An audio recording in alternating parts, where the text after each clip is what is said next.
नमस्कार दोस्तों, आप सभी का आपके अपने YouTube channel study with officer की ऑनलाइन क्लास में आपका स्वागत है। तो दोस्तों, हम पढ़ रहे थे व्यंजन संधि और व्यंजन संधि के अंदर हम 5 नियम पढ़ चुके हैं। आज हम पढ़ेंगे छठा, सातवां, आठवां और नौवां, 10वां। ठीक है, तो मेरे साथ बने रहिए और शुरू करते हैं व्यंजन संधि।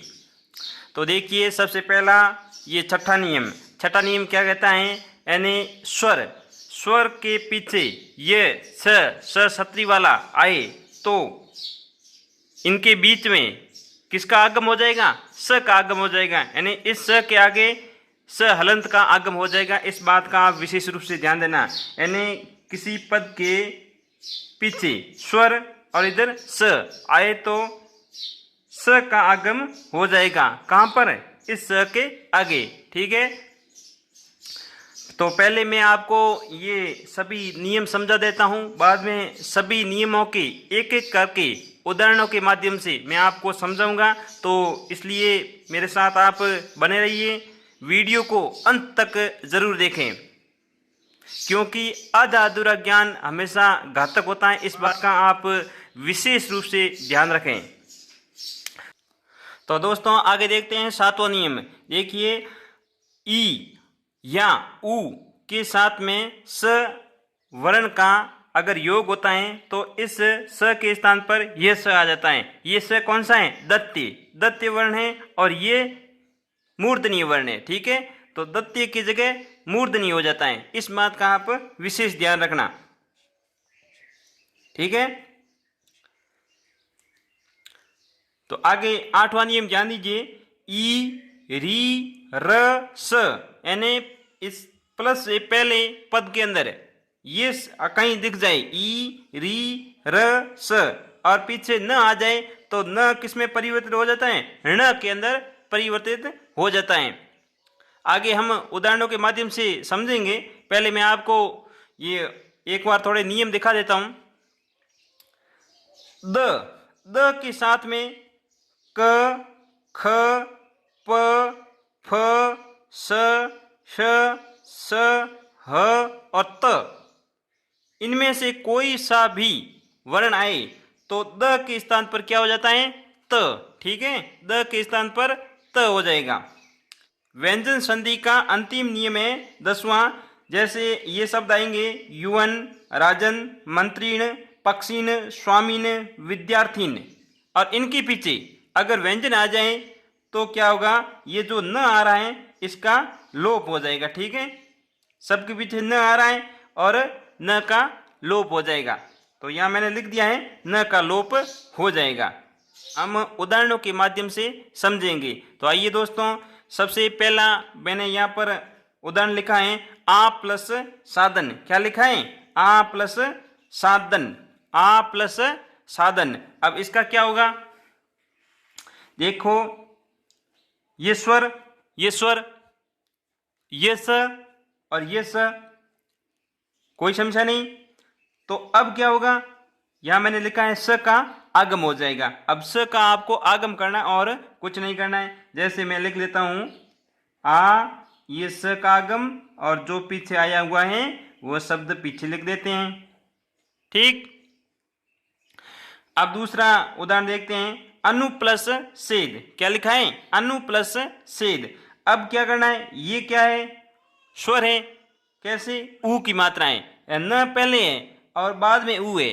तो ठीक है, यहाँ ऊ स्वर है और इधर क्या हुआ है? स। ऊ और स। अब क्या करना है? अपन को च का आगम करना है। किसका? च का आगम करना है। तो अ नु, ये च का आगम और पीछे ये लिख दो सेद। क्या हो गया? अनुसेद। ठीक है,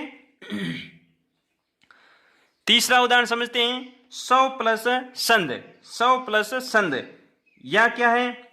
सौ यानी अव, इसके अंदर अ छुपा हुआ है तो यहाँ स्वर है सौ, अ छुपा हुआ व के अंदर। ठीक है, तो अ प्लस ये क्या हो गया? स। अब क्या है? च का आगम होगा। सौ, ये च का आगम और पीछे लिख देते हैं ये, कोई समस्या नहीं। तो आगे और एक उदाहरण देखते हैं। संधि विच्छेद करना है। इसका क्या करना है? संधि विच्छेद करना है। अब संधि विशेष अपन को दिख रहा है, ये च है, यहाँ से इनके टुकड़े हो गए, तो परी प्लस सेद, परी प्लस सेद, ठीक है। आगे उदाहरण देखते हैं, विच्छेद। अब विच्छेद, यहां पर ये च आया हुआ है, तो यहां से इनके टुकड़े हो गए, वी प्लस छेद, ठीक है। तरु छाया, तरु छाया, ये च यहाँ आया हुआ है, तो यहां से इनके टुकड़े हो गए, तरु प्लस छाया। तो नियम एकदम सरल है, कोई दिक्कत नहीं होगी, शायद समझने में आपको समझ में आ गया होगा। तो आइए दोस्तों, हम देखते हैं सातवें नियम के बारे में। सातवें नियम के अंदर क्या लिखा हुआ है, ई या ऊ के साथ में स कौन सा, दत्ते वर्ण का अगर योग होता है तो इस स के स्थान पर कौन सा आएगा, मूर्धन्य स आ जाएगा, ठीक है। तो उदाहरण के माध्यम से मैं आपको समझाता हूं। तो यहाँ क्या लिखा है मैंने, V plus sum, V plus sum, ये क्या है, ई की मात्रा है, वह के अंदर ई की मात्रा लगी हुई है, तो ई प्लस ये स आया है। अब इस स का क्या होगा, यानी ये दत्ते है, दत्ते का किस में परिवर्तन हो जाता है, मूर्धन्य के अंदर। तो क्या लिखना है, वी, ये स का परिवर्तन कर दिया और पीछे म आया हुआ है, ठीक है। अब अगला उदाहरण और देखते हैं, अभी प्लस सिक्त, अभी प्लस सिक्त, इसका क्या होगा, ये अभी का तो अभी लिख देते हैं, इस स को परिवर्तन करना है, ये मूर्धन्य स के अंदर परिवर्तन कर दिया, अब पीछे क्या है, ये पूरा लिख दो, अभिषिक्त, ठीक है। तो आगे और उदाहरण देखते हैं, ऊ, अनु, ये ऊ की मात्रा लगी हुई है और ये स आया हुआ है, ठीक है। तो अब क्या होगा, इस स का मूर्धन्य स के अंदर परिवर्तन कर देना है, अनु संग, ठीक है, कोई प्रॉब्लम नहीं। अभिषेक, अभिषेक, अब इनका आपको संधि विच्छेद करना है, क्या करना है, संधि विच्छेद करना है। क्या होगा, इस का ये कौन सा स है, मूर्धन्य, मूर्धन्य को आपको किस में परिवर्तन करना है, दत्ते के अंदर। तो अभी प्लस शेक, अभी प्लस शेक, ठीक है।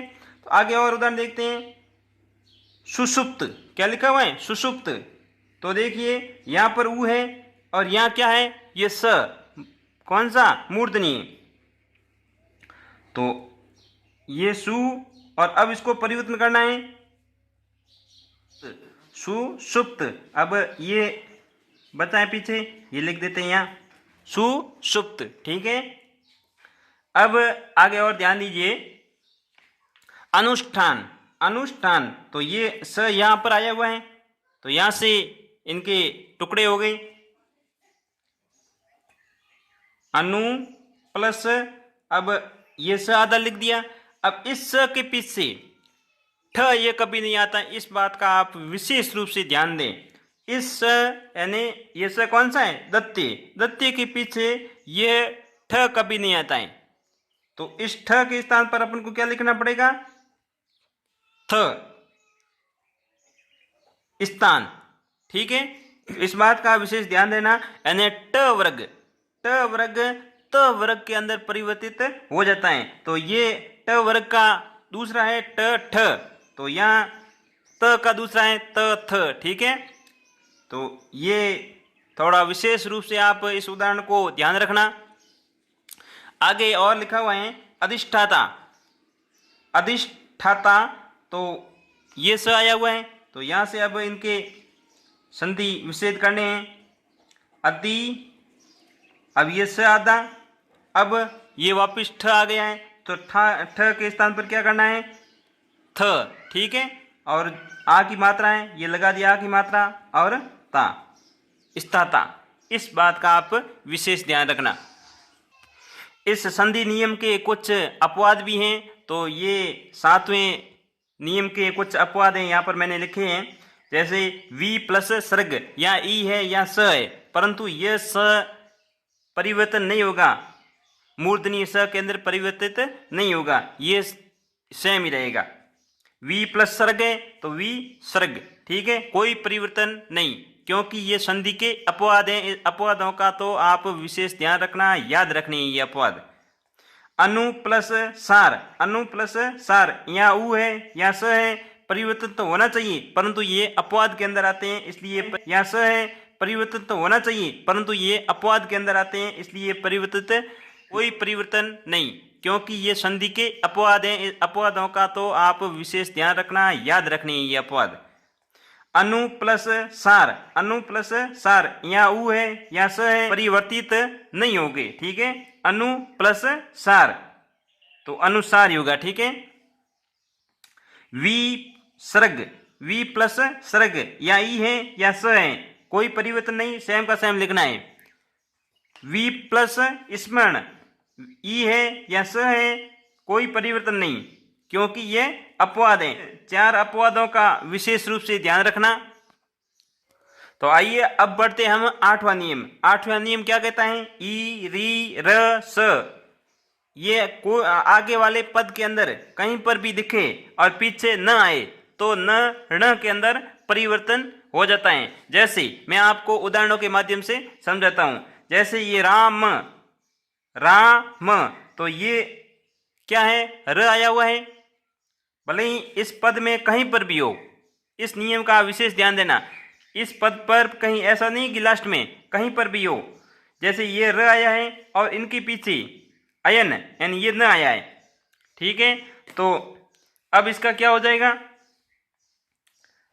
रा म और अ की मात्रा या रामायण, ठीक है। ये राम पूरा, अ प्लस आ हो गया और अयण क्या होगा? रामायण, रामायण। परिणाम, पीछे ये नाम है, अब क्या होगा? इसका नाम का न का ण में के अंदर परिवर्तन हो जाएगा। जैसे परिणाम, परिणाम। प्रसार, प्रसार, देखिए ये र आया हुआ है और पीछे न है, तो अब न का ण के अंदर परिवर्तन कर देना है। प्रसारण, प्रसारण, ठीक है। आगे और उदाहरण लिखा है उत्तरायण, उत्तरायण। अब इसका क्या संधि विच्छेद होगा? यहां से होगा संधि विच्छेद। उत्तर, उत्तर प्लस आयन नहीं होगा, अयन होता है, ठीक है। अयन यानी ये ण का न में परिवर्तन कर दिया। तो इस बात का विशेष ध्यान रखना कि आयन होगा या अयन होगा, तो ये तो आपको शब्द शुद्धि के ऊपर ध्यान रखना पड़ेगा, यानी सार्थक शब्द आना चाहिए। आगे मैंने लिखा है मरण में, क्या लिखा है? मरण में। अब इसका क्या होगा बताइए आप? यहां ये री है, इसलिए ये इस नियम का उदाहरण है।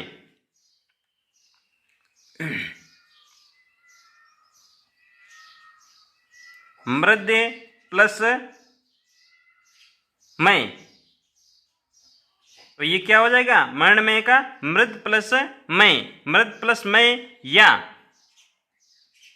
मृत या त या द, मृत प्लस मैं, ठीक है, दोनों ही सही है। और आप ये विशेष रूप से ध्यान देना, ये ण का या न के अंदर परिवर्तन नहीं हो रहा है, तो ये भी एक इस संधि का अपवाद मान लो, या ये आप इस शब्द को विशेष रूप से ध्यान रखना, ठीक है। तो इस मरण में का ये संधि विच्छेद होगा। आगे क्या लिखा हुआ है? क्रीड़ांगण, क्रीड़ांगण। अब इसका क्या होगा? क्रीड़ा प्लस अब क्या करना है? अंगन, अंगन यानी ण का न के अंदर परिवर्तन कर देना है, ठीक है, कोई समस्या नहीं। तो आइए दोस्तों, हम इस संधि के 9वें नियम के बारे में जानते हैं। यहाँ क्या लिखा है? द, द के साथ में क, ख, प, फ, श, श, स, ह, त। ठीक है, इनमें से कोई सा भी वर्ण आए तो द के स्थान पर त हो जाएगा। ठीक है, तो ये क्या उदाहरण लिखा मैंने, संसद प्लस सदस्य, संसद प्लस सदस्य, ये द आया हुआ है और इधर इनमें से कौन सा आया हुआ है, स। ये देखो ये स। अब क्या करना है, द को त के अंदर परिवर्तित करना है। तो ये स, अब ये त के अंदर परिवर्तन हो गया और पीछे जो शब्द हैं वो पीछे लिख दो बस। ओके, ठीक है, कोई समस्या नहीं। अब आगे ये उदाहरण देखिए, तद प्लस पर, तद प्लस पर, ये द आया हुआ है और इधर प आया हुआ है, तो प इसमें कहीं दिख रहा है, ये प। तो अब क्या करना है, द को त के अंदर परिवर्तन करना है। ये त, ये पर, क्या हो गया, तत्पर। ठीक है, ये क्या होगा, अब त को द के अंदर परिवर्तन करना है, स the plus car. Upanishad the है, ये क है, तो नियम के अंदर मैंने ये बताया द और क। अब द को त के अंदर परिवर्तन करना है, तो कर देते हैं परिवर्तन, उपनी स। अब ये द को त के अंदर परिवर्तन कर दिया और पीछे काल लिख दो। ठीक है, मृद्धि प्लस टीका। अब क्या करना है, ये द है और ये त है, तो नियम के अंदर मैंने बताया ये लास्ट में लिखा हुआ है त। तो अब इसका क्या करना है, मृ द की जगह त करना है, ये त आगे आया हुआ है, इसके साथ में ये त जोड़ देते हैं। ठीक है, ये त, ये डबल त हो गई और ये मात्रा लगा दो और पीछे का लिख दो, क्या हो गया, मृत्तिका, मृत्तिका। ठीक है, द प्लस त। अब क्या करना है, इसका भी द का त के अंदर परिवर्तन करना है।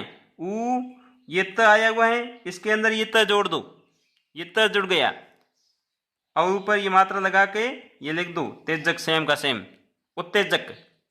ठीक है, उद प्लस तम। अब ये त है और ये द है, अब द को त में परिवर्तन करना है, उ, ये उत्तम, क्या हो गया, उत्तम।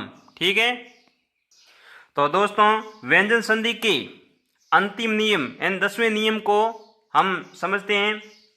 जैसे यह मैंने लिखा है, युवन, राजन, मंत्रीन, पक्षीन, स्वामीन, विद्यार्थीन, ये शब्द आ जाए और पीछे इनके व्यंजन आ जाए तो ये न का लोप हो जाएगा। ठीक है, न का क्या हो जाएगा, लोप हो जाएगा। जैसे यह मैंने उदाहरण लिखा है, युवन प्लस वाणी, तो अपन को क्या करना है, न का लोप करना और कुछ नहीं करना, बाकी सेम का सेम लिख देना है। युव वाणी, युवाणी।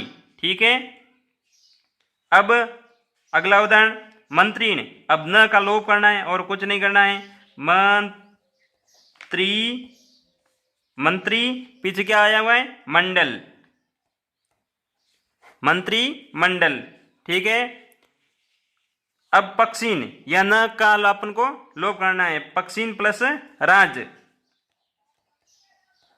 पक्षी राज, पक्षी राज। ठीक है, स्वामीन प्लस भक्त, स्वामीन प्लस भक्त, अब इसका न का लोप करना है, स्वामी भक्त, स्वामी भक्त। ठीक है, राजन प्लस प्रासाद, प्रासाद, प्रासाद का अर्थ क्या होता है, महल, प्रासाद, प्रसाद मत लिख देना, प्रासाद, ये भी शब्द शुद्धि के अंदर आता है, विशेष रूप से ध्यान देना। न, अब न का अपन को लोप करना है, राज, ये ज लिख दिया, अब प्रासाद, राजप्रसाद एंड राजा का महल, राजा का महल। विद्यार्थीन प्लस मंडल, अब क्या करना है, न का लोप करना है, विद्यार्थी मंडल, यानी मंडल पीछे आता है तब थी ये छोटा हो जाता है, नहीं तो अकेला विद्यार्थी लिखते हैं तब थी की मात्रा बड़ी होती है। तो विद्यार्थियों एक बार आप इनको या तो आपके रजिस्टर के अंदर नोट कर लीजिए नियमों को, या इसका स्क्रीनशॉट ले लीजिए। ठीक है, आप स्क्रीनशॉट ले लो, बाद में लिख लेना आराम से। तो दोस्तों मेरा वीडियो आपको कैसा लगा? अगर अच्छा लगा है तो इसको लाइक कर देना, दोस्तों के साथ अर्थात ज़रूरतमंद विद्यार्थियों के साथ शेयर ज़रूर करना, और सब्सक्राइब कर देना, बेल आइकन यानी घंटी का बटन दबा देना, ताकि मेरे वीडियो की सूचना आपको समय समय पर मिलती रहे। तो दोस्तों स्वस्थ रहो, मस्त रहो, खूब पढ़ो और आगे बढ़ो। और एक बात विशेष ध्यान देना, कमेंट बॉक्स में अपनी समस्या या सुझाव ज़रूर लिखें। धन्यवाद दोस्तों।